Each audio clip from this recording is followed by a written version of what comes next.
வணக்கம், நான் சந்துரு. நாம் இன்றைக்கி கன்னியாகுமரியில் இருக்கிற முக்கடல் சங்கமத்திற்கு தான் வந்திருக்கோம். இதான் லாஸ்ட் லேண்ட் ஆஃப் இந்தியா. இது கடற்கரையில் இருக்கிற ஸ்ரீ காஞ்சி காமகோடி பீடம். இங்கே பகவதி அம்மன் கோவில் இருக்குது. வள்ளுவர் சிலை இங்கேருந்து பார்த்தாலும் நம்மளால் பார்க்க முடியும். இங்கே முக்கடல் சங்கமத்தில் ஒரு மண்டபம் ஒன்று இருக்குது. இந்த இடத்துல தான் 3 கடல்கள் ஒன்றாக வந்து சேருது. அதாவது வங்காள விரிகுடா, இந்திய பெருங்கடல், அரபிக்கடல் என்ற 3 கடல்கள் வந்து இந்த இடத்துல வந்து ஒன்றாக கலக்குது. இந்த இடத்துல இருந்து நாம் வந்து காலையில் சூரிய உதயம் மற்றும் மாலையில் சூரிய மறைவை பார்க்க முடியும். இந்த இடம் வந்து ஆன்மீக ரீதியாக ஒரு புனிதமான இடம் என்ற காரணத்தினால வந்து இங்கே புனித நீராடி விட்டு முன்னோர்களுக்கு தர்ப்பணமும் இங்கே கொடுப்பாங்க. இந்த இடத்துலேருந்து நாம் பார்க்கும்போது ஏராளமான படிக்கட்டுகள், பாறைகள்லாம் நம்மளால் பார்க்க முடியுது. இங்கே ஒரு இடத்துல கொடியும் பார்க்க முடியுது பாருங்கள். கடற்கரையில் இருக்கிற இந்த மண்டபத்தில் நம்ம அழகாக உட்காந்துட்டு இங்கே இருக்கிற கடலையும் நம்ம ரசித்து பார்க்கலாம்.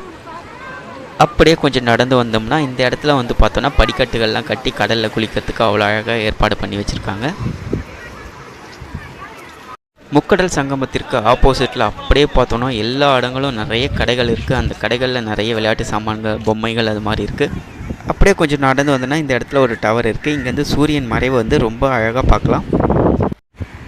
இந்த இடத்துல வந்து பார்த்தோன்னா பீச் வந்து ரொம்ப பக்கத்தில் தெரியுது. நம்ம மேலே உட்காந்துக்கிட்டு அப்படி பீச்சை ரசிக்கிற மாதிரி இருக்கும் இந்த இடம்லாம்.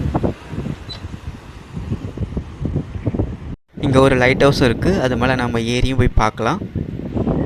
இங்கே அப்படியே பக்கத்துலேயே காந்தி மெமோரியல், காமராஜர் மெமோரியல்லாம் இந்த இடத்துல இருக்குது. இந்த பீச்சை சுற்றி எங்கே பார்த்தாலும் நிறைய ஹோட்டல்ஸ், ரெசார்ட்ஸ்லாம் நிறைய இருக்குது.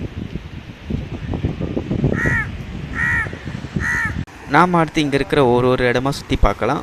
ஓகேங்க, இந்த வீடியோ பிடிச்சிருக்கும் நம்புகிறேன். மீண்டும் அடுத்த வீடியோவில் சந்திக்கலாம். Until bye from Chandru.